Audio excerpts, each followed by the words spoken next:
Gracias a Dios que ya estamos aquí una vez más, comenzando el año y comenzando un nuevo atributo. Entonces vamos a comenzar con este nuevo atributo de Dios que es la omnipotencia. Y pues bueno, vamos a nuestra base bíblica que está, en cambio la diapositiva, en el libro de Jeremías, capítulo 32, verso 27. ¿Por qué elegí este pasaje? A pesar de que hay muchos otros pasajes, incluyendo salmos, muchos profetas o incluso en el Nuevo Testamento, personas que hablaron acerca de que Dios era omnipotente o todopoderoso, que es lo mismo. Ahorita vamos a ir definiendo eso. ¿Por qué elegí este pasaje? Porque este pasaje es una declaración que Dios hace de él mismo.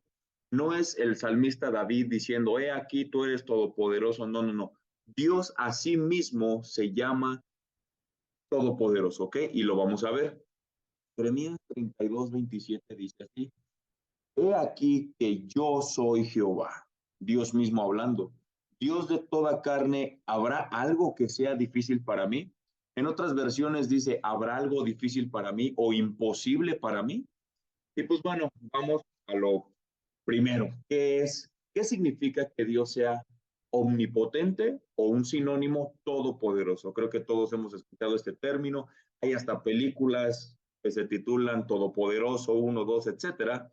Pero la Biblia, ¿qué nos enseña acerca de que Dios es todopoderoso? Ok, vamos al paso número uno, la definición. Y nuevamente, al igual que en los atributos de omnisciencia y omnipresencia, los mismos diccionarios seculares, a pesar de que muchos de ellos no son como que del todo teístas, algunos son ateos, definen esta palabra como algo que solamente se le atribuiría a Dios. Y esto pues es algo sorprendente, ¿no? Los mismos diccionarios admiten que este atributo solamente lo tendría alguien supremo, que sería una deidad, ¿no? De todo el universo. La definición que da el diccionario de Oxford es esta. Dice que la omnipotencia es poder que lo abarca todo. Y en una frase lo dice la omnipotencia divina, obviamente pues atribuyéndosela a Dios. El diccionario que más nos rige a nosotros como parlantes en español es la Real Academia Española y lo define así: que todo lo puede, y dice que es un atributo que solo le pertenece a Dios. Entonces, pues bueno, esto es un dato curioso, el por qué, pues bueno, estos diccionarios se lo atribuyen solamente a Dios, a pesar de que, bueno, no creo que hayan sacado su definición de la Biblia. Y bueno, entonces vamos a lo que verdaderamente es importante. ¿Qué evidencias podemos encontrar en la Biblia de que verdaderamente Dios puede hacer todas las cosas, que Él no está limitado a nada, todo lo puede hacer y que verdaderamente es todopoderoso? ¿Qué significa todo poder? Todo lo puede. Vamos a la evidencia número uno y vemos que Dios tiene poder en su palabra.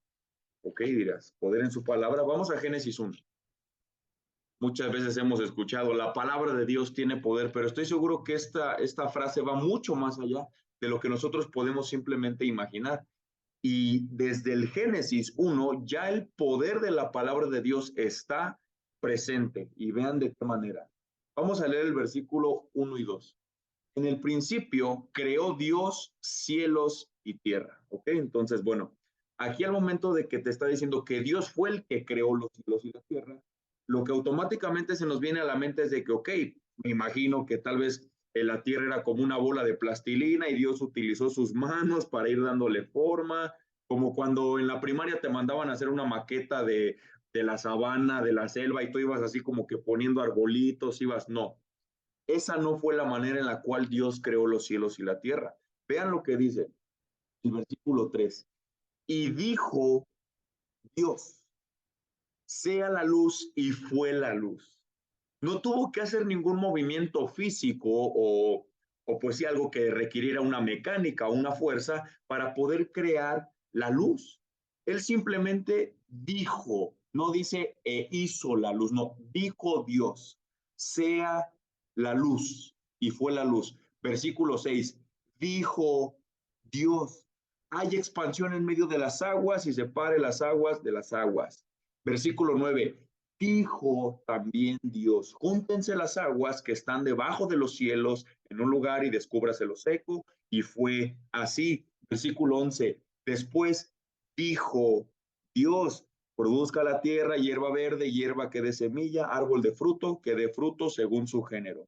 Vamos a otro ejemplo, versículo 14. Dijo luego Dios, haya lumbreras, etcétera. Luego más adelante, versículo 20. Dijo Dios, produzcan las aguas seres vivientes. Versículo 24. Produzca la tierra seres vivientes según su género, bestias, serpientes, animales de la tierra según su especie. Y versículo 29, y dijo Dios, he aquí que hemos dado de toda planta, semilla, etcétera.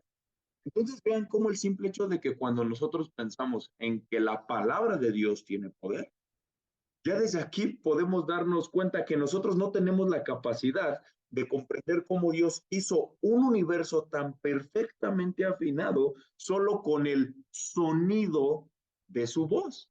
Y bueno, esta parte la podemos reforzar con lo que dice el libro de Salmos 33, versículo 19 y 20. Vean lo que dice. Perdón, 9, 8 y 9, discúlpenme. Salmos 33, 8 y 9. Vean lo que dice el salmista. Tema a Jehová toda la tierra, teman delante de él todos los habitantes del mundo, porque él dijo y fue hecho, él mandó y existió. No me imagino cómo eran las aguas y que simplemente Dios le dijo, hasta aquí vas a llegar. No tuvo Dios que tal vez así como que, a ver, préstenme una pala porque tengo que hacer. No, yo te dije y me vas a obedecer. El poder de la palabra de Dios es con autoridad. El simple sonido de su palabra es poderosa, que nosotros no tenemos la capacidad de comprender. ¿Ok? Este es el punto número uno. Evidencia uno que Él tiene poder en su palabra. Vamos a la segunda evidencia. Él tiene poder en su sabiduría. Y bueno, esto va ligado al punto número uno. Vamos a ver lo que dice Proverbios 3, 19 al 20. Dice, vean, unido a la evidencia uno, Jehová con sabiduría fundó la tierra, afirmó los cielos con inteligencia. Con su ciencia los abismos fueron divididos y destilan rocío los cielos. Incluso, bueno, en esta parte vemos la afinación de las estaciones del año, la distancia entre los planetas, que simplemente podemos llegar a ver que esto no fue casualidad. Esto no fue creado por una explosión, por una evolución, no. ¿Por qué? Yo me puse a investigar algunos datos científicos y vean cómo en estas palabras que dice este salmo, sabiduría, inteligencia y ciencia de Dios. Imagínense la mente de Dios explotado a un nivel cósmico, infinito del universo para crear todo lo que vemos. El ser humano no ha tenido la capacidad en más de 2000 años de ver la dimensión que tiene el universo. Y dice que puede ser infinito, que posiblemente nunca lleguemos a la tecnología para poder alcanzar a ver hasta dónde puede llegar el universo. ¿Qué puede crear algo infinito? Solamente alguien que tiene la capacidad y la mentalidad infinita para imaginar cosas infinitas. Esa es la ciencia, la inteligencia y la sabiduría de Dios, que sobrepasa todo el entendimiento que nosotros, cerebros de ratón, no podemos simplemente dimensionar. ¿Ok? Vean este dato curioso. Dicen científicos que si el Sol estuviera un kilómetro, imagínense, años luz de distancia, ¿qué puede significar un kilómetro? Sería como yo dar un pasitito aquí donde estoy. Y eso estoy exagerando, ¿no? Si el Sol estuviera un kilómetro más alejado de la Tierra, nosotros nos congelaríamos. No sería la Tierra habitable por el frío, pero si el Sol estuviera un kilómetro más cerca de la Tierra, esta Tierra sería inhabitable porque nos quemaríamos. Imagínense solamente alguien con una capacidad matemática, científica, sabia, que supo exactamente dónde poner esa piedra llamada Sol para decir, así voy a manejar mis estaciones en esta distancia perfecta. Imagínense, eso me vuela la cabeza. Entonces, así es la mente de Dios y su sabiduría. Y esta parte la vamos a reforzar con lo que dice el mismo libro de Jeremías, pero ahora vamos a ir a la parte del capítulo 51, versículo 15. Vean lo que dice, va muy de la mano con lo que decía el salmista. Dice, Él es el que hizo la tierra con su poder, el que afirmó el mundo con su sabiduría y extendió los cielos con inteligencia. Vuelvo a lo mismo, la inteligencia de Dios que extendió los cielos a un nivel infinito que solamente una mente infinita puede hacer cosas infinitas. Nada más para que vean que ese Dios poderoso hace cosas poderosas. Vamos a la tercera evidencia. Él tiene un poder para crear y también volvemos a lo mismo, también tiene mucho que ver con la creación, como dice Romanos, su eterno poder y deidad se hacen claramente desde la fundación del mundo.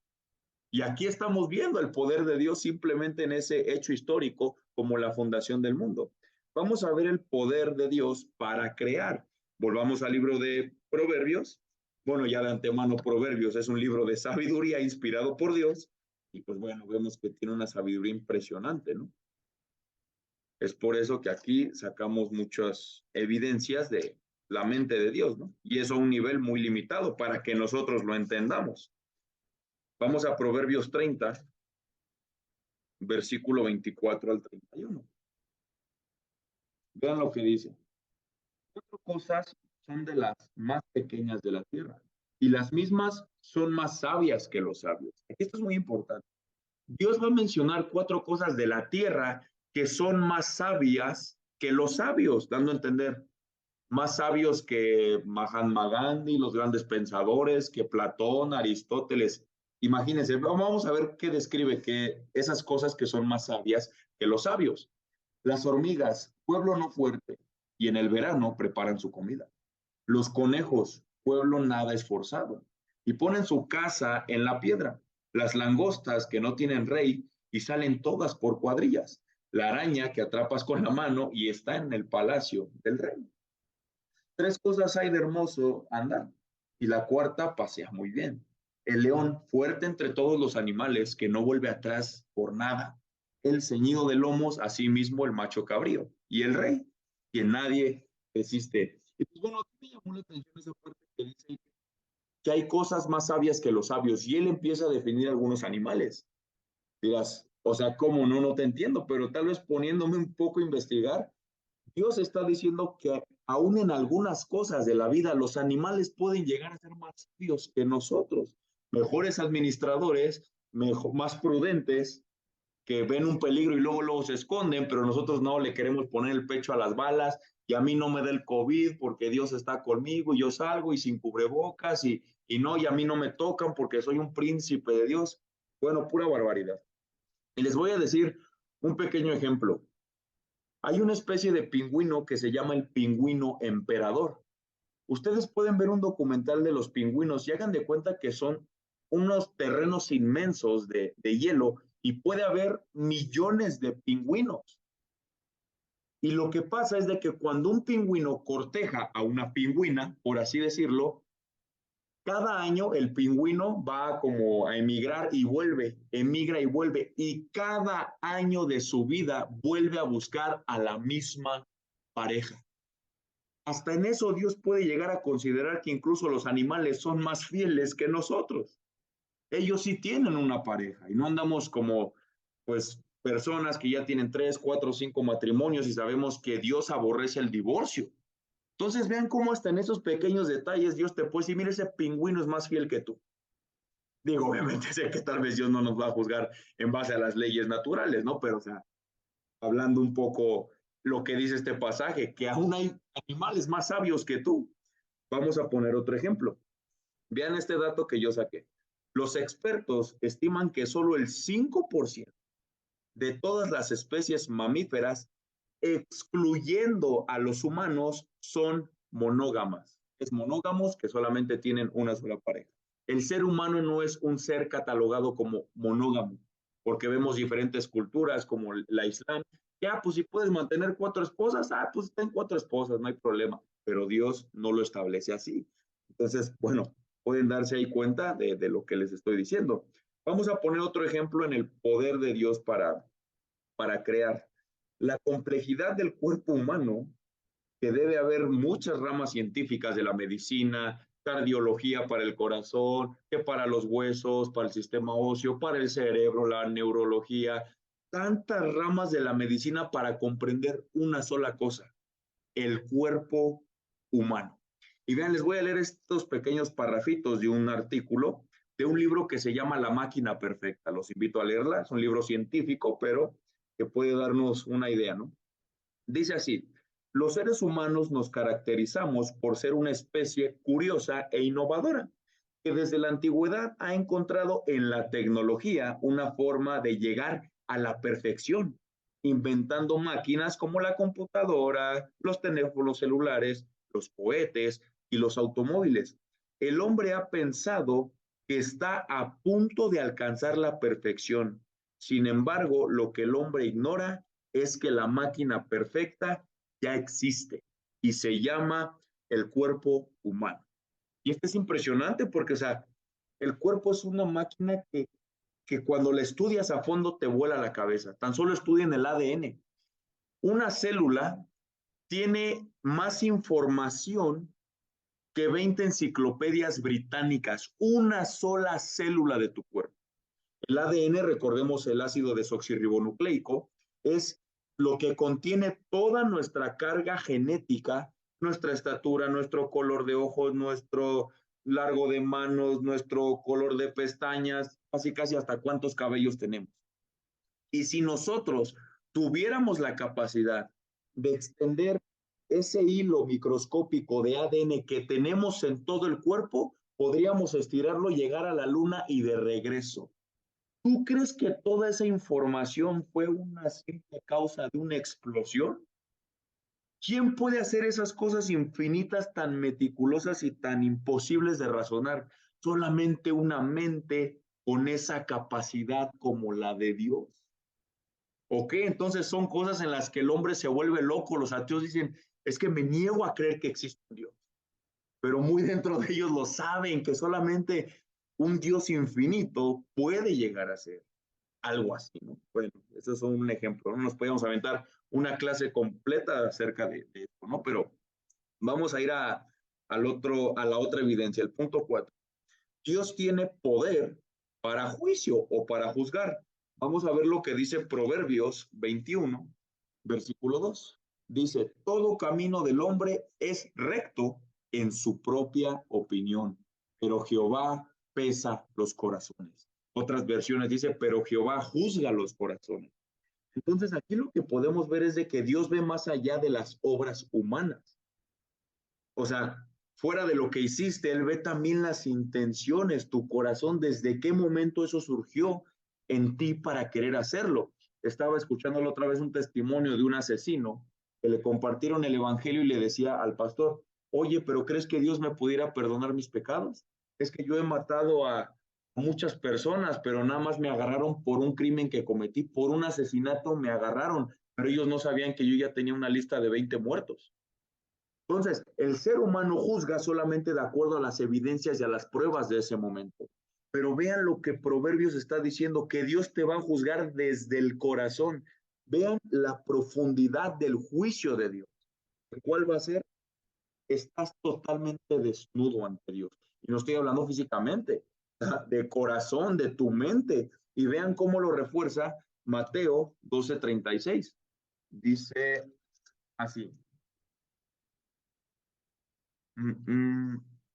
Mas yo os digo, Jesús hablando, que toda palabra ociosa que hablen los hombres de ella darán cuenta en el día del juicio.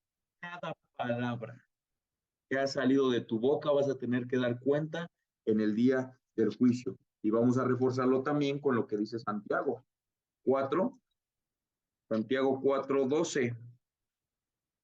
Vean lo que dice. Uno solo es el dador de la ley, Dios, que puede salvar y perder. En otra traducción dice que puede salvar o condenar. Y pues bueno, mismo Jesús nos lo dijo, ¿a quién debes temer? No a los hombres que matan el cuerpo, sino al que tiene el poder de echar tu alma al infierno. ¿Quién es? Dios, obviamente. Entonces, vean el juicio, pero esto lo vamos a ver un poco más adelante, se los va a explicar Cassandra. Vamos al último punto, la última evidencia. Y esta es la que más me impacta. Dios tiene poder en sí mismo. Y vamos a ver lo que dice Isaías, un texto que estudiamos cuando vivimos la santidad de Dios, que los invito a verla, si no la han visto. Y vean lo que dice Isaías 6, 1 y 2. En el año que murió el rey Usías, vi yo al Señor sentado sobre un trono alto y sublime, y sus faldas llenaban el templo. Por encima de él había serafines, cada uno tenía 6 alas, con 2 cubrían sus rostros, con 2 cubrían sus pies, y con 2 volaban. Dios tuvo que crear seres angelicales especiales para que pudieran ministrar en su inmediata presencia, porque el ser mismo de Dios, su esencia misma es tan infinitamente gloriosa y penetrante que aún los ángeles tienen que cubrirse de la esencia misma de Dios.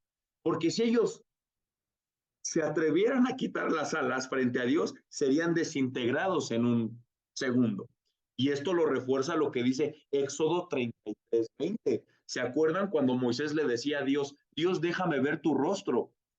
Y Dios le dice, no, Moisés, eso sí no te lo puedo permitir, porque no hay hombre que me vea y viva para contar. Es impresionante cómo no podemos pedirle a Dios que deje de ser todopoderoso, ya que Él mismo es la definición de poder. Su gloria es tan inmensa que tú no le puedes decir, Dios, baja un poco tu gloria para que yo pueda hablar contigo. No puedo. No puedo dejar de ser poderoso, no puedo dejar de ser glorioso. Así soy. Yo soy la definición de gloria, de poder y de majestad y de santidad. Entonces, eso ya nos tiene que dar un panorama de quién es el Dios en el cual creemos. Y el único y verdadero Dios, Jehová de los ejércitos.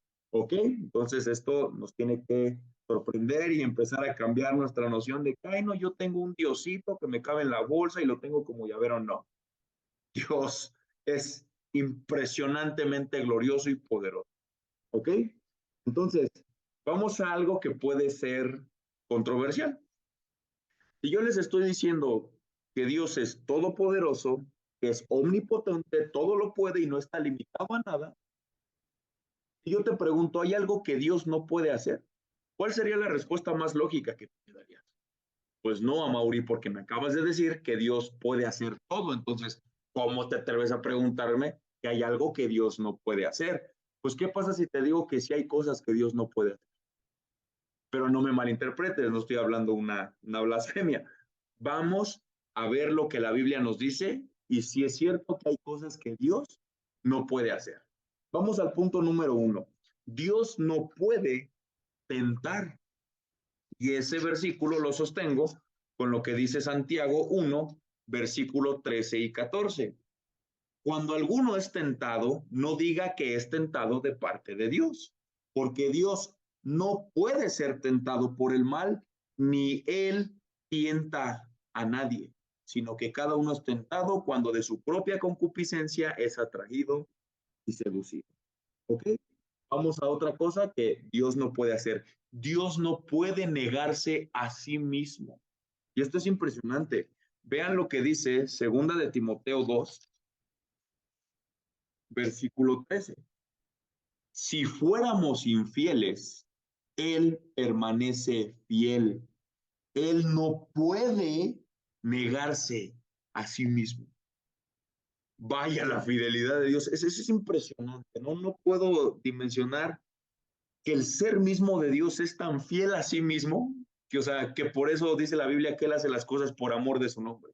Él es digno de amarse, porque Él es impresionante. Es el ser más perfecto que existe y existirá, glorioso y majestuoso. ¿Ok? Esto significa que Dios no puede actuar en contra de su carácter. A veces ya hay personas que le digo, ¿sabías que Dios odia? No, Dios no odia porque mi Dios es un Dios de amor. No. Dios ama, por eso odia. Y mucha gente dice, a ver, no te entiendo. Si tú dices que amas a los bebés, por ende tienes que aborrecer el aborto, ¿verdad? Si tú dices que amas a los judíos, tienes que odiar el holocausto judío, ¿verdad? Si tú amas a las mujeres, tienes que odiar los feminicidios. Es lógico. Si Dios ama la verdad, ama la pureza, ama la santidad, es lógico y obvio que él tiene que odiar la maldad, el pecado, la transgresión, la iniquidad, la mentira. Es lógico. Dios ama infinitamente, por eso odia infinitamente. ¿Ok? Simplemente es un pequeño dato. Vamos al otro punto. Dios no puede mentir. ¿Ok? Y esto pues es lógico. Se los acabo de decir. Esto lo sostengo con lo que dice Hebreos 6:18. Para que por dos cosas inmutables, atributo de Dios, inmutabilidad, en las cuales es imposible que Dios mienta. Y no solamente dice que Dios no puede mentir, es imposible, te lo está diciendo el autor de Hebreos. Claro, Dios ama la verdad, por ende es lógico que Él aborrezca la mentira. Vamos al penúltimo punto. Dios no puede cambiar. Y pues bueno, esto lo vimos en nuestra clase de inmutabilidad. Si no la han visto, los invito a verla. Hebreos 13, versículo 8, nos reafirma esto. Jesucristo, Dios, Jehová, el Espíritu Santo, como quieras verlo, es el mismo ayer, hoy, por los siglos. Simple y sencillamente, no tenemos que explicar mucho. Y vamos al último punto, que es Dios no puede permitir a los pecadores ir al cielo. ¿Por qué? Porque ¿qué dice la Biblia que es la paga del pecado? La muerte. Simple y sencillamente, no es muy difícil de entender. Dios no puede permitir que un pecador como tú y como yo vaya al cielo. Tú dirás, bueno, ¿qué? Entonces el cielo está vacío. Eso lo vamos a ver ahorita en nuestra segunda parte y se los va a explicar Cassandra. Y pues bueno, hermanos, no hay tiempo para entender el gran poder de Dios, pero podemos mencionar algunos más. Y aquí agárrense porque en serio se van a sorprender. ¿Ok? Miren, tal vez lo voy a decir más fluido, si no alcanzas a notar, cuando ya salga la clase en video, te puedes ir poniendo pausa. Si estás en nuestro grupo de WhatsApp, vamos a mandar ahí algunas fotos si la pides. Pero miren, asómbrense conmigo acerca de una pequeña muestra del poder de Dios. Dios tiene un poder sólido. Segunda de Samuel 22:23. Dios tiene un poder confiable. Salmos 125, 1 y 2. Dios tiene un poder irresistible. Segunda de Crónicas 26. Un poder destructor. Salmos 50:22. Un poder salvador. Jonás 2:9 y Romanos 1:16. Poder de autoridad. Romanos 13:1. Poder astronómico, Salmos 147, 4 al 5. Poder meteorológico, Jeremías 10, 12 al 13. Él tiene un poder literario, Mateo 22 al 29. 22-29. Él tiene un poder sanador, Lucas 5:15. Un poder eterno, Romanos 1:20. Poder sustentador, Hebreos 1:3. Poder resucitador, Colosenses 2:12. Poder que trae alegría, Romanos 15:13. El poder de Dios se vive, Primera Corintios 4:20. Poder para reinar eternamente, Apocalipsis 11:17, y así me pudiera aventar toda la noche mencionando todo el poder que nos muestra la Biblia que tiene Dios, y faltan muchos más. Nuestro Dios es totalmente, completamente e infinitamente poderoso. Gloria a Dios, Él es así. Simple y sencillamente. No podemos cambiar nada de Él porque Él es así. Así es su ser. Y es muy importante que nosotros empecemos este año y todos los años que nos resten de vida a seguir conociendo a Dios. Porque hay mucha gente en las iglesias que están adorando un Dios que no conoce. Y como nuestro eslogan bíblico que dice de en camino a la santidad es, y esta es la vida eterna, que te conozcan a ti, no que conozcan a Abraham, no que conozcan a Moisés, no que conozcan a Pablo, que te conozcan a ti. ¿A quién? El único Dios verdadero y a Jesucristo, a quien tú has enviado. Hay una distorsión muy grande de Dios. Por eso muchos dicen, no, mi Dios nada más es amor y paz, todo chido, yo soy su junior. Hermanos, tenemos que empezar a conocer verdaderamente a Dios. Él es un Dios que da vida. pero un Dios que la quita. Él es un Dios que sana, pero también es un Dios que hiere. Él es un Dios que edifica y es un Dios que destruye. Él es un Dios que da vida, pero también es un Dios que castiga. Ese es el Dios de la Biblia.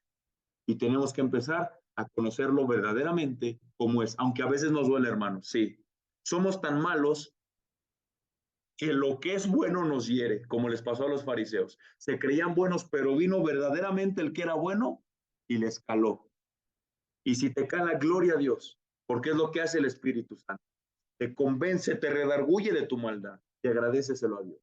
Y bueno, con lo que ya les he dicho acerca de, a grandes rasgos, qué es la omnipotencia, vamos a continuar cómo esta omnipotencia opera en el mensaje más glorioso que tenemos en la Biblia, que es el Evangelio de Jesucristo, y los dejo con Cassandra. Buenas noches a todos y pues primero que nada, antes de empezar el punto que comentaba bien a Mauri, que es el Evangelio, algo que hemos intentado hacer a Mauri y yo en estas clases es mostrar la divinidad de Cristo, porque muchas religiones y muchas personas tal cual llegan a decir que Cristo no es Dios, que Jesucristo era un enviado como Abraham, como David, pero que no era Dios, ¿no? Entonces, primero que nada, quiero mostrarles cómo Cristo es omnipotente. Hay muchos versículos en el Nuevo Testamento donde se muestra la omnipotencia de Cristo, pero solamente vamos a tocar 3 puntos. Vamos al primero, el cual yo creo que muchos conocen, que es cuando Jesús calma la tempestad. Eso está en Mateo 8, 24 al 27. Y dice, tal cual el título, Jesús calma la tempestad. Vamos a leer desde el versículo 24.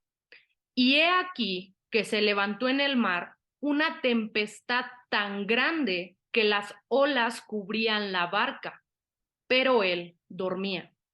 Y vinieron sus discípulos y le despertaron diciendo, Señor, sálvanos, que perecemos. Él les dijo, ¿por qué teméis, hombres de poca fe? Entonces, levantándose, reprendió a los vientos y al mar, y se hizo grande bonanza. Y los hombres se maravillaron diciendo, ¿qué hombre es este que aún los vientos y el mar le obedecen? Primer punto que quiero tocar. Cuando los discípulos empiezan a ver que la tempestad está inmensa y tienen ese miedo literalmente de morir, ¿a quién acuden? Al único que sabían que podía salvarlos, que era Jesús. No dijeron, oye, ¿qué hacemos? ¿Cómo le hacemos? Vamos a ver qué onda. No, fueron con Jesús y hablaron a él. Pero punto número 2, cuando Cristo se levanta, reprende a los vientos y al mar. No sé si esto les recuerda algo. Dice, los hombres se maravillaron diciendo, ¿qué hombre es este que aún los vientos y el mar le obedecen? ¿Quién es este? La respuesta es que es la misma voz que estuvo en el Génesis diciendo, sea, sea, sea, creando. Y se hacía. Dios hablaba y se hacía. Cristo mostró esa deidad en este punto al él hablar y detener. Los vientos, los mares le obedecen. ¿Quién tiene la autoridad sobre la naturaleza? Nadie más que Dios, más que Cristo. Cristo mostró ahí su deidad al mostrar que Él, al igual que el Padre, tiene autoridad sobre la naturaleza. Es increíble cómo Dios le marcó un límite al mar. Y aquí Jesús estaba haciendo lo mismo. ¡Ey, detente! Eso es increíble y aquí se muestra la deidad de Cristo. Pero algo hermoso. El mar reconoció la voz de su creador. Así como Dios Padre le dijo, hasta aquí tienes este límite, Dios le dijo, Cristo le dijo, aquí te me calmas. Y se calmó. El mar sonará loco, pero escuchó, reconoció la voz de su creador. Vamos al punto número 2. Jesús sana a un ciego de nacimiento. Esto está en Juan 9, versículo 1,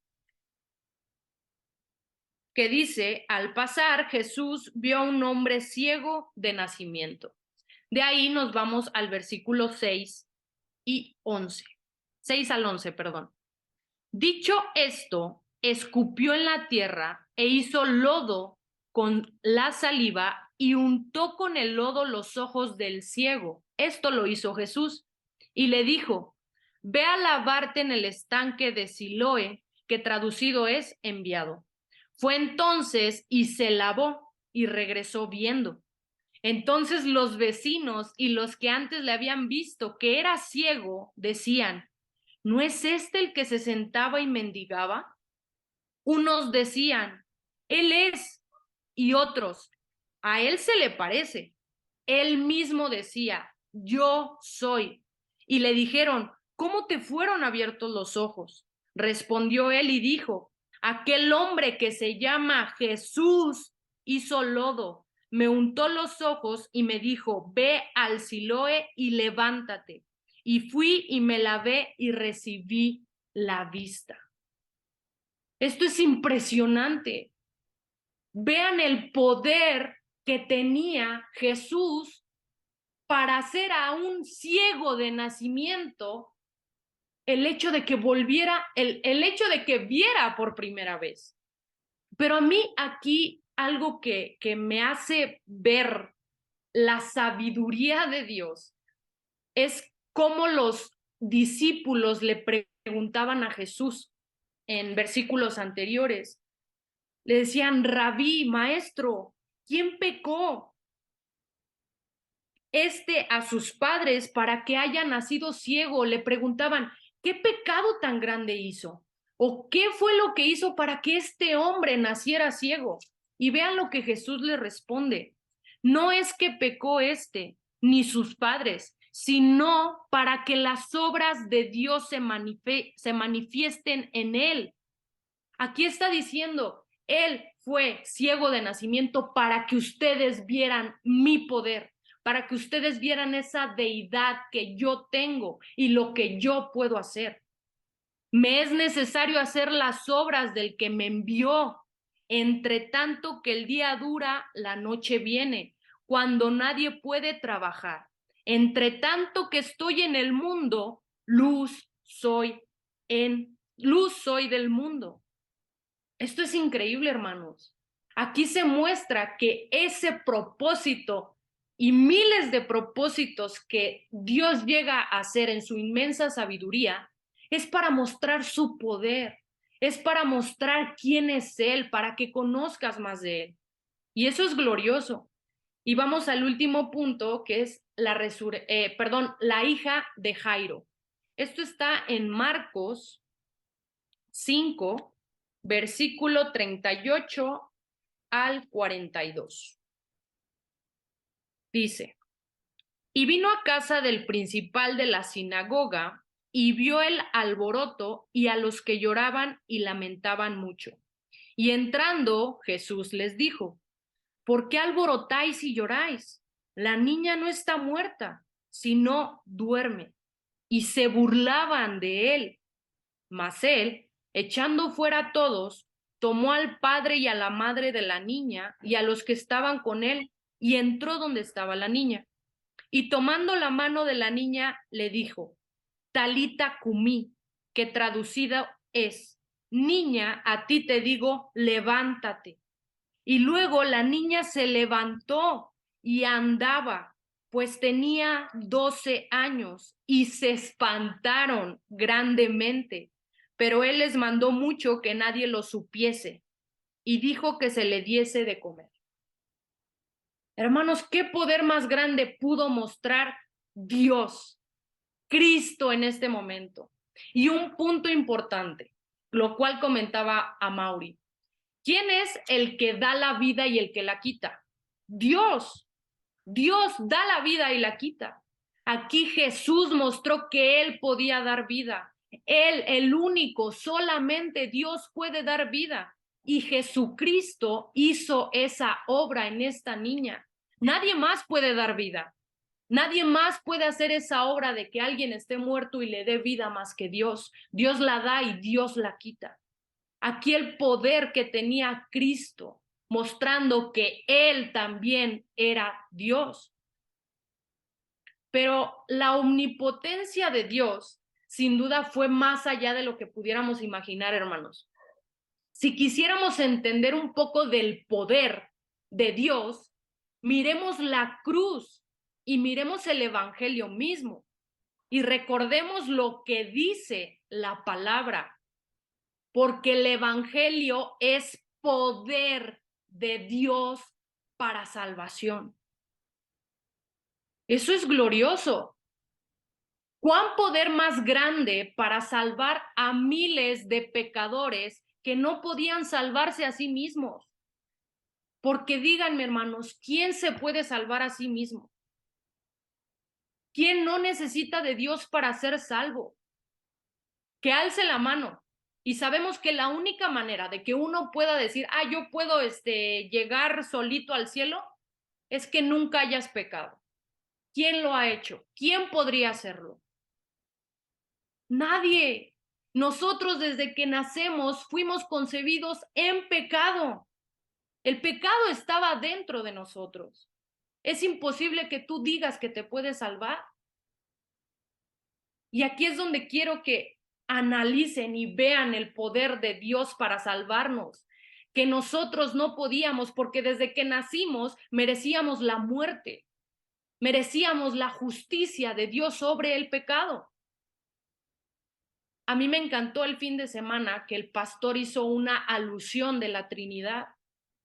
Imagínense ese punto en el cual no me imagino de qué manera fue, pero que estuviera Dios Padre, Espíritu Santo y Jesucristo diciendo, el hombre por naturaleza va a ser pecador, va a pecar, va a haber maldad en él. ¿De qué manera vamos a salvarlo? ¿De qué manera va a poder ser salvo? Él no puede. Y dijo, hijo, ve, por el amor que yo le tengo al mundo, ve, sálvalos. Solamente Dios podía hacer eso. Y aquí yo quiero mencionar y desarrollar dos puntos que comentó Amaury. Y también aclarar, porque muchos podrán decir, ¿qué onda, no? Amaury, ¿dónde está diciendo estas blasfemias, no? Podrían llegar a decirlo. El primer punto que yo quiero tocar es la promesa de Dios a Abraham y Sara. Y este punto que voy a tocar, hermanos, quiero que también ustedes analicen lo importante que es leer el Antiguo Testamento y ver el Nuevo Testamento con esas promesas cumplidas. Hay veces que uno dice, no, pues ya para qué leo el Antiguo Testamento. Si en el Nuevo Testamento está Cristo, el que me salvó, ¿qué tiene que ver el Antiguo Testamento? Son historias. No, hermanos, ahí ves más el poder de Dios, ahí ves más la gloria de Dios porque lo que Él dijo en cierto punto lo cumplió. Y vamos a Génesis 12, versículo 2 y 3. Vean la promesa que Dios le dio a Abraham. Dice, y haré de ti una nación grande, y te bendeciré, y engrandeceré tu nombre, y serás bendición. Bendeciré a los que te bendijeren, y a los que te maldijeren maldeciré. Y serán benditas en ti todas las familias de la tierra. Hermanos, antes esto lo veían y era así como de, pues Dios bendijo a Abraham. ¡Qué padre! Ahí quedó. Pero vas al Nuevo Testamento a entender qué significaba lo que Dios dijo en ese momento y vas a ver su gloria y su poder.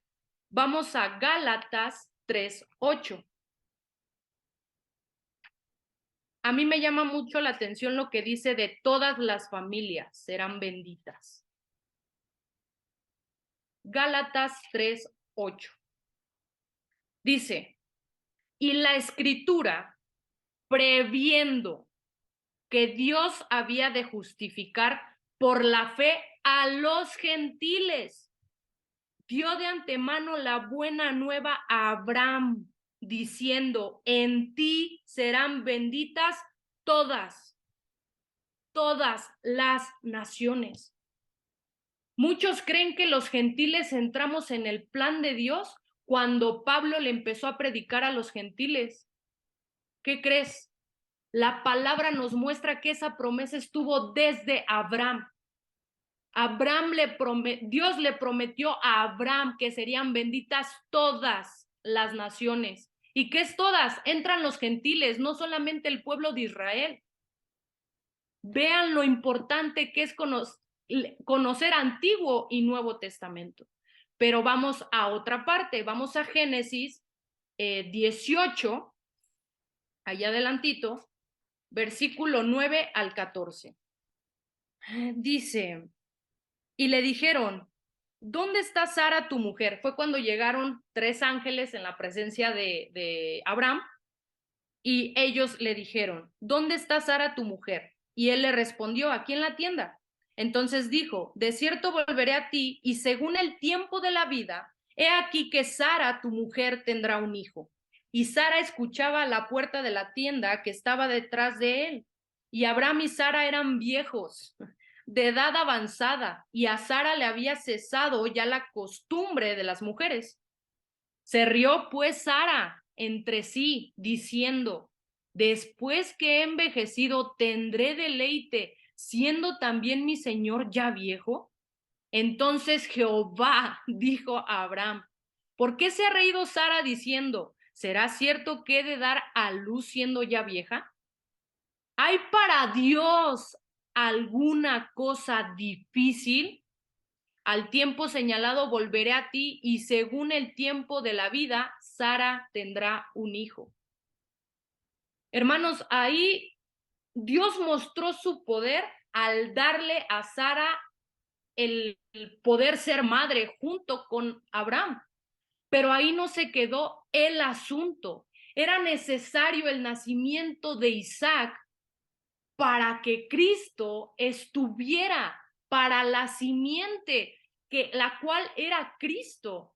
Vamos a Gálatas, que ahí lo explica nuevamente. Gálatas 3, versículo 16.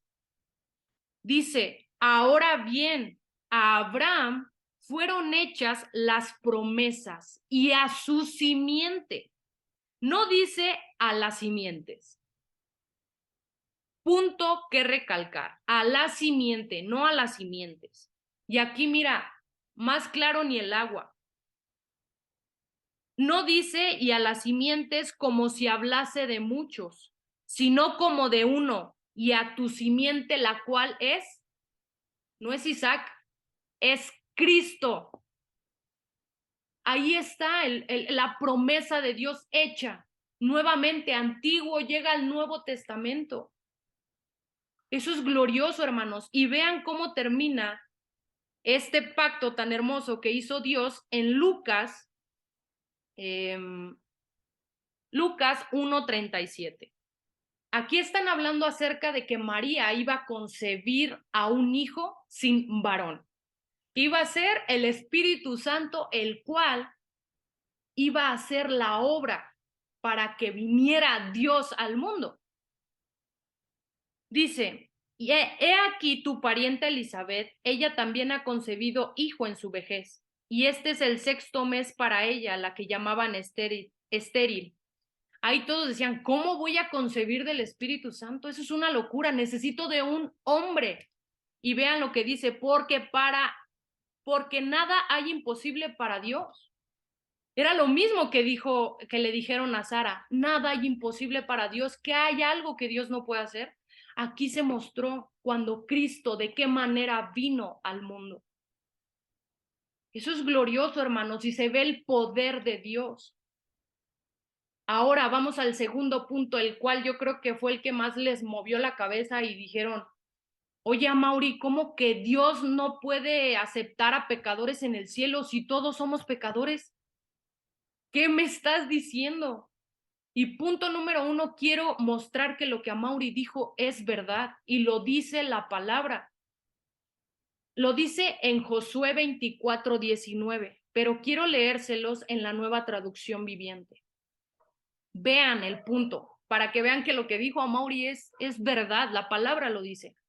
Entonces Josué advirtió a los israelitas, ustedes no son capaces de servir al Señor, porque Él es Dios santo y celoso. No les perdonará su rebelión ni sus pecados. ¿Lo que dijo Amaury es verdad? Sí, es verdad. Vamos a otra muestra de que Dios no puede estar con el pecador. Salmos 5, 4 al 6. Y esto está en la Biblia, hermanos, Anótenlo, vayan, léanlo, y esto está en la Biblia. Dice, porque tú no eres un Dios que se complace en la maldad. El malo. ¿Quién es el malo? Todos somos malos, la palabra lo dice. Todos somos malos. El malo no habitará junto a ti. Los insensatos no estarán delante de tus ojos. Aborreces a todos. ¿No aborreces el pecado? Aquí dice, aborreces al pecador, aborreces a todos los que hacen iniquidad. Destruirás a los que hablan mentira, al hombre sanguinario y engañador abominará Jehová. Aquí te está mostrando que Dios no puede estar frente a un pecador, porque como lo decía Amaury, lo destruiría, su santidad no lo permite. Y hay que ser claros, Dios demandaba una justicia sobre nosotros. No es que Dios nos haya perdonado nada más porque, ay, sí, pobrecito, lo perdono. No, hermanos, regresemos. Este tema ya lo habíamos hablado cuando hablamos de la justicia de Dios. Sabemos que cuando nosotros somos pecadores, que todos somos pecadores, Dios demanda una justicia sobre nosotros, porque la palabra dice que la ira de Dios está sobre nosotros.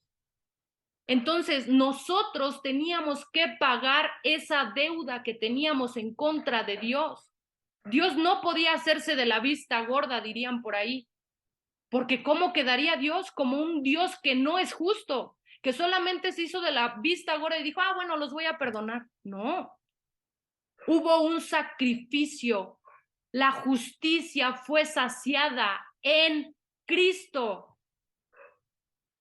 Cristo llegó y es la única manera en que nosotros podemos estar en la presencia de Dios, gracias a Cristo, porque la ira de Dios fue en contra de Cristo. La justicia que demandaba Dios de nosotros fue imputada en Cristo. A Cristo fue la justicia. En Cristo fue la justicia. Y vamos a lo que dice Romanos. Por eso, hermanos, Cristo lo es todo para el hombre. Romanos 3, del 21 al 28. Aquí lo dice claro. Pero ahora, aparte de la ley, se ha manifestado la justicia de Dios testificada por la ley y por los profetas. La justicia de Dios, ¿por medio de quién? ¿De tus obras? No. ¿Por medio de repetir una oración y decir, yo creo en Cristo? No. Por medio de la fe en Jesucristo, para todos los que creen en Él. por cuanto todos pecaron y están destituidos de la gloria de Dios, siendo justificados gratuitamente. Gratuitamente, no hiciste nada, simplemente por su gracia, mediante la redención que es en Cristo Jesús, a quien Dios puso como propiciación por medio de la fe en su sangre. ¿Para qué? ¿Para qué hizo esto? Para mostrar que Él era un Dios justo. Aquí dice, para manifestar su justicia, para que su nombre siguiera siendo íntegro y no se atrevieran a decir que Dios era un Dios injusto, que salvó a pecadores que merecían el infierno, para manifestar su justicia a causa de haber pasado por alto en su paciencia los pecados pasados, con la mira de manifestar en este tiempo su justicia nuevamente, a fin del que sea el justo y el que justifica al que es de la fe en Jesús. Concluimos, pues, que el hombre es justificado por la fe, sin ninguna obra, sin obras de la ley. Hermanos, todo lo hizo Cristo. Tal vez se los hemos repetido mucho, pero el ser humano no aportó nada a su salvación más que ser un pecador. El pecador necesitaba de un salvador, es lo único que tú hiciste, ser pecador. Y si el Señor nos salvó, y sí, el Señor nos salvó porque nos ama. Lo dice Juan 3:16, porque de tal manera amó Dios al mundo que ha mandado a su Hijo unigénito. Pero no fue lo principal. No te sientas tan importante de, ay, el Señor mandó a su Hijo porque me amaba tanto. Sí, pero la salvación primeramente fue para su gloria y por amor a su santo nombre. Y esto lo dice Ezequiel 36. Vamos a Ezequiel 36. Estudien estos versículos, hermanos, de verdad que, wow. 36, desde el versículo 22. Vean lo que dice. Por tanto, di a la casa de Israel, así ha dicho Jehová el Señor. Dios lo está hablando, no lo hago por vosotros, oh casa de Israel. A ver, ¿por qué te sientes tan importante, hombre, que lo hizo por ti? Sino por causa de mi santo nombre, el cual profanasteis vosotros entre las naciones a donde habéis llegado.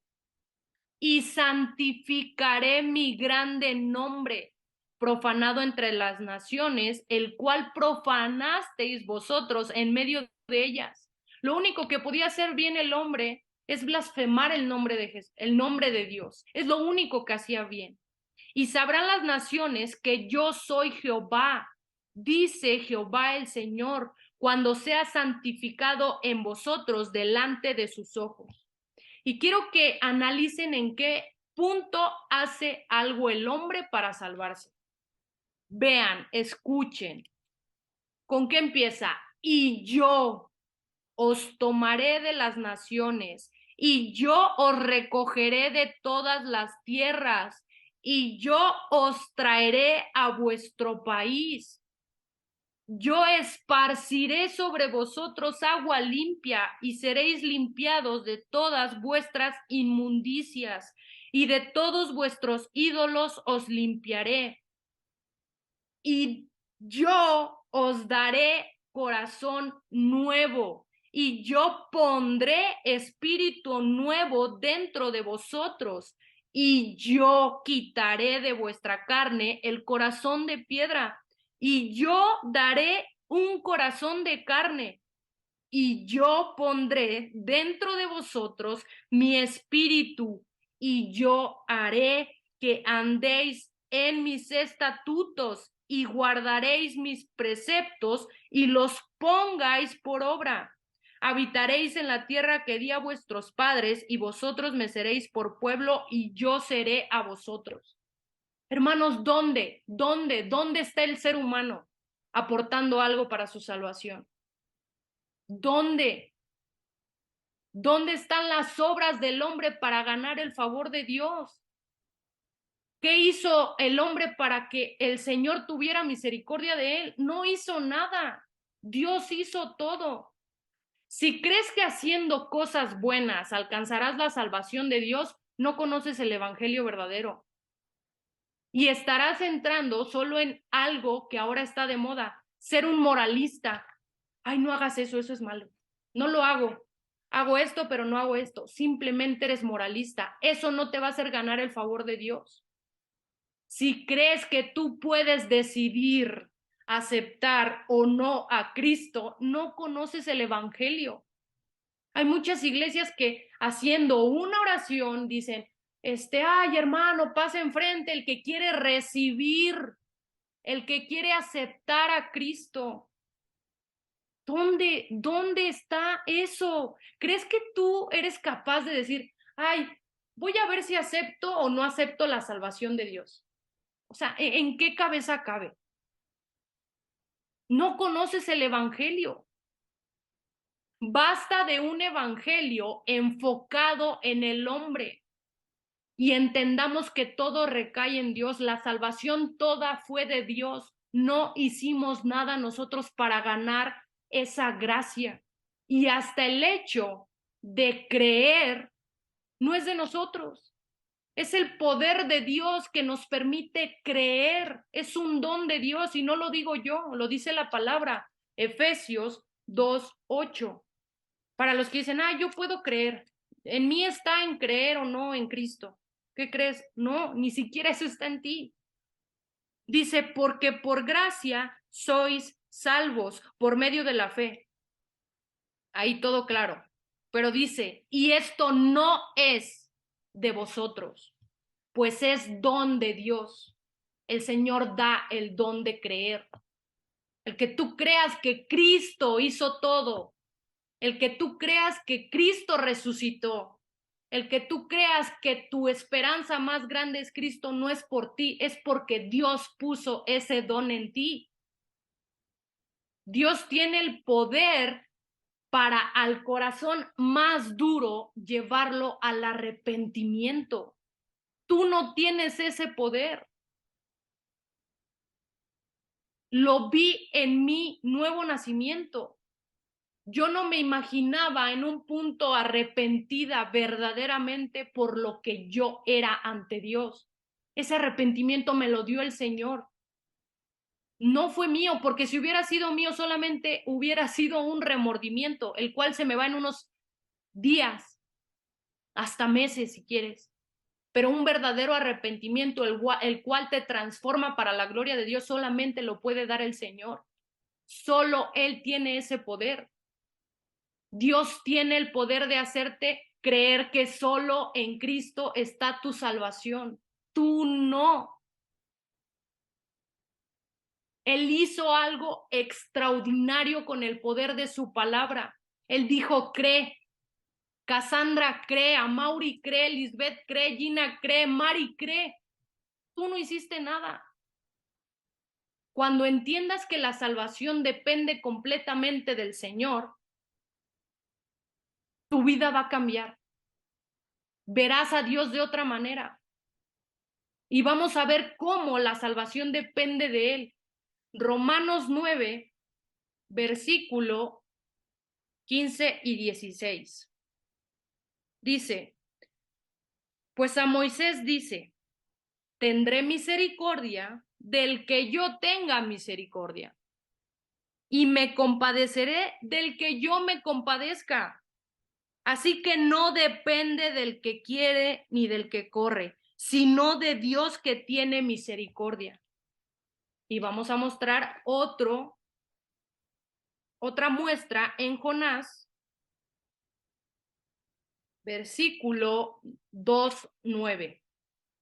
Dice, mas yo con voz de alabanza te ofreceré sacrificios, pagaré lo que prometí. Y aquí está, ¿la salvación es del hombre? El hombre decide si es salvo o no. La salvación es de Jehová. Y vean lo que significa Jesús. Jesús en el griego es Yeshua. Y esa palabra griega significa Jehová salva. Solamente Dios salva. El hombre no puede salvarse a sí mismo. Hermanos, y si dices, ok, el Señor tiene misericordia, que quiere tener misericordia, entonces ¿yo qué hago? Si no soy salvo y solamente en Él está la decisión, clama a Dios que te salve, ruégale. Señor, en mí no está el creer, en mí no está el salvarme, en mí no está el arrepentimiento. Ten misericordia de mí y sálvame. Dame el don de creer, dame tu espíritu, Señor. Yo no puedo, pero tú puedes, tú tienes el poder de salvarme. Al entender esto, hermanos, entenderemos verdaderamente lo que es gracia. Y ya no viviremos por nosotros, sino a través de la gracia en Cristo Jesús. No hay otra manera, hermanos. Y aquí termino mi parte, más Amaury va a cerrar con una pequeña conclusión. Sí, hermanos, la verdad es de que me llamó mucho la atención cuando estudiábamos acerca de la deidad de Cristo y lo vemos muy común en tal vez religiones como los testigos de Jehová, que llegan y te dicen, no, Jesús nada más era un personaje histórico, no, él fue simplemente un profeta más, pero tenemos que estar preparados bíblicamente porque ese tipo de cosas verdaderamente nos lavan la cabeza porque no conocemos la Biblia. Y si en un momento, por dos cosas lo voy a decir. Una, por si crees que Cristo no era Dios, te voy a dar una simple evidencia bíblica y a ver cómo me la contestarías si tú no crees que Cristo es Dios. Y segunda, si eres cristiano y no sabes cómo responder esa palabra, la siguiente vez que vengan y te toquen, hazles esta pregunta. A ver, ok, tú dices que Cristo no es Dios, contéstame esto que dice en tu Biblia. Los testigos de Jehová, por ejemplo, siempre se la pasan de que no, para nosotros Jehová y solo Jehová y solo Jehová y solo el Dios Yahvé, ¿ok? En el Antiguo Testamento, ¿quién es a la única persona, deidad, que se le atribuía el nombre de ser el primero y el postrero? Solamente a Dios, lo vemos en Isaías 44, versículo 6. Así dice Jehová, rey de Israel, y su redentor, Jehová de los ejércitos. Vean aquí, lo dice Jehová, Dios de Israel, y su redentor. Uf, dos personas, o sea, a ver, ¿quién era el redentor? Bueno, ahí es una pregunta. Yo soy el primero y yo soy el postero y fuera de mí no hay Dios. Y qué curioso que en Apocalipsis 1, versículo 17, Cristo mismo hablando, dice, no temas, yo soy el primero y el último. Si solamente en el Antiguo Testamento a Jehová se le atribuía ese nombre, ¿cómo es que Cristo mismo viene y dice, yo soy el primero y el último? No van a saber responderte, niegan la deidad de Cristo. 100% hombre, 100% Dios. ¿Ok? Bueno, cuando estuvo en esta tierra, ahorita ya está coronado en su trono, reinando, su reino ya ha empezado. Y en el momento en el que Él venga por nosotros, su reino será eterno. ¿Ok? Entonces, dejando de lado esto, el ser humano cree que tiene el poder para salvarse. ¿Y por qué quiero hacer esta pequeña conclusión? Porque todas las religiones que tú me quieras mencionar, católicos, testigos de Jehová, budistas, la que tú quieras, creen que tienen el poder para llegar al cielo. Si tú estás aquí y le preguntas, oye, señor católico, ¿por qué vas a llegar al cielo? Ah, porque yo me fui de rodillas a la villa, traigo mi espalda toda llena de nopalazos, pues ve, tengo mi rosario, mi virgen de 3 metros, etcétera. Creen que con eso ellos tienen el poder para llegar a Dios. Señor testigo de Jehová, ¿por qué va a ir al cielo? Ah, pues porque ve, me la paso todo el día en el sol diciendo clases de Biblia gratis. Me la paso de casa en casa, veía como tengo los callos de mis pies. Oye, y todavía me preguntas el por qué. Señor judío, ¿por qué voy a ir al cielo? Ah, porque yo me sé la Biblia de memoria. Yo amo la ley de Dios. Yo he visitado los lugares santos. Mira cómo oro. O sea, hasta la pregunta ofende. Todo ser humano cree, bueno, fuera de la gracia de Dios en Cristo, dada como un regalo, cree que tiene el poder de salvarse a sí mismo. Pero como ya lo dijo Cassandra, la salvación es de Jehová y el evangelio es poder de Dios para salvación. Jehová salva, Cristo, Jesús significa Jehová salva. Entonces ahí está la salvación del hombre mismo. Así que también cuando quiera venir cualquier otra religión a decirte que la salvación se tiene que ganar, la Biblia es bien clara. Por gracia sois salvos. La gracia es algo que no mereces, por medio de la fe. Y esto no de vosotros, pues es un don de Dios. Es por esto que en el Apocalipsis dice que los que verdaderamente creyeron, cuando Cristo les entregue su corona, se la van a quitar voluntariamente y le van a decir, Cristo, esta corona no me pertenece, porque yo no hice nada para salvarme. Lo único que yo atribuí a tu obra fue mi pecado, y lo único que yo sé hacer es ir en contra de tu reino. Toda la gloria, todo el imperio sea completamente a ti, ahora y siempre, y por los siglos de los siglos. Okay. Simple y sencillamente, hermanos. Ese es el poder de Dios. En su esencia, en quién es Él, en qué hace eternamente, y es la fe que Él nos regaló para seguir creyendo y perseverando en este camino llamado el cristianismo y la santidad. Y pues con esto terminamos la clase de hoy.